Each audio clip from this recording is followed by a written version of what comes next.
Selamat siang, Assalamualaikum warahmatullahi wabarakatuh. Saya akan mencoba menjawab soal mata kuliah kepabeanan dan ekspor impor. Ada dua soal di ATS ini.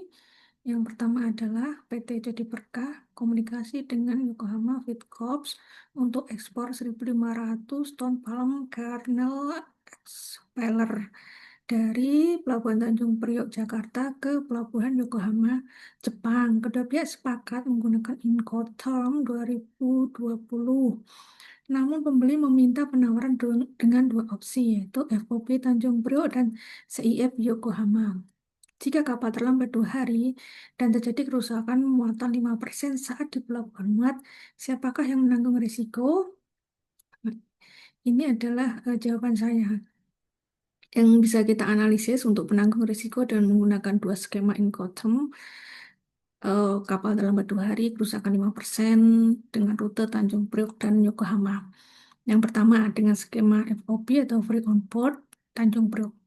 Jika risiko kapal terlambat 2 hari, maka akan ditanggung oleh pembeli yaitu Yokohama Feed Corp dengan alasan dalam FOB Incoterm 2020 risiko berpindah dari penjual ke pembeli saat barang on board.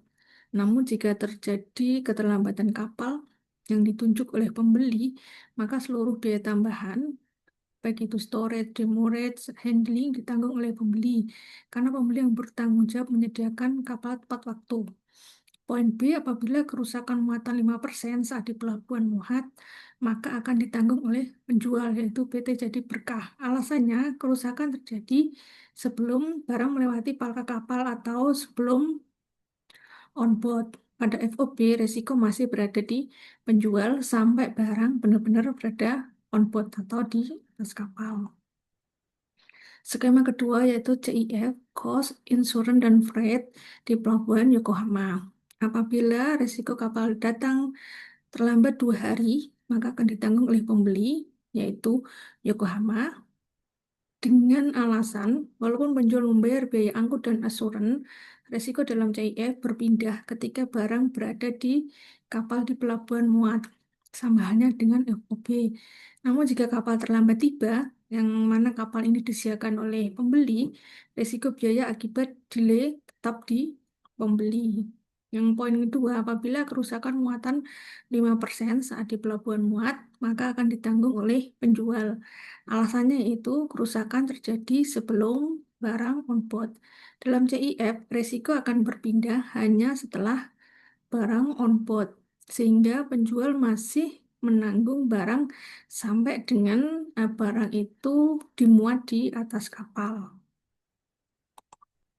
Untuk soal nomor 2, terdapat 3 instrumen dasar atau three basic of custom laws yang wajib diketahui oleh eksportir dan atau importir untuk menunjang bisnis. Sisi lain, terdapat cukup banyak skema FTA yang ditandatangani pemerintah dan sangat erat kaitannya dengan 3 instrumen dasar tersebut.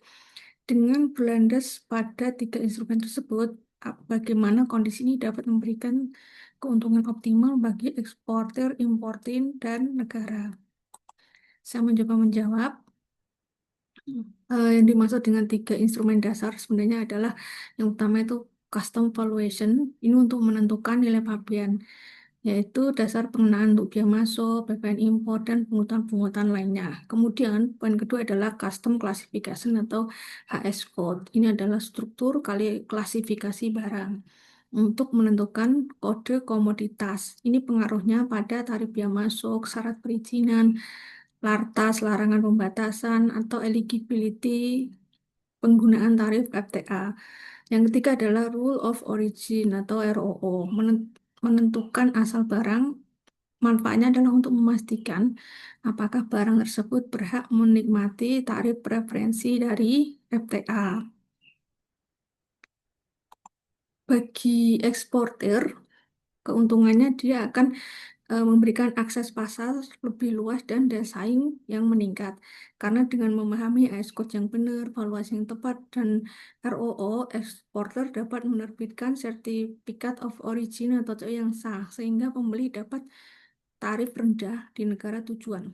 Dampak langsungnya yaitu harga jual akan lebih kompetitif, permintaan meningkat, dan kemudahan masuk ke pasar di luar, yaitu misalnya Jepang, Australia, Korea, dan lain-lain.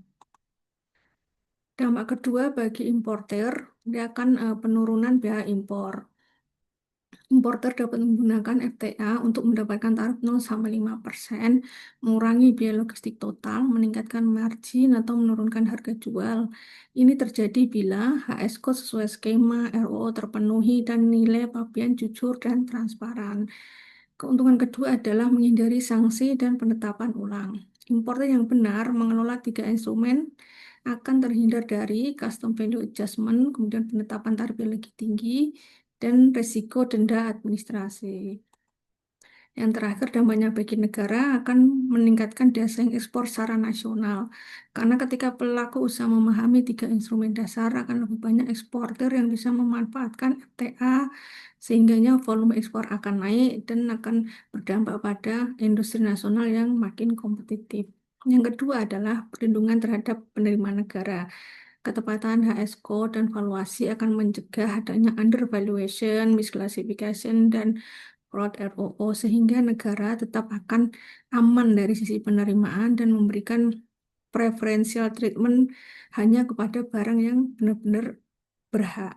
Yang ketiga adalah integrasi ekonomi dalam rantai pasok global. Pengetahuan instrumen kepabeanan dan FTA membuat industri Indonesia akan lebih mudah masuk supply chain internasional, kemudian meningkatkan investasi asing, dan yang terakhir akan memperkuat industri manufaktur domestik. Itu jawaban dari saya, Jumiati, dengan NPM 2112427. Terima kasih. Assalamualaikum warahmatullahi wabarakatuh.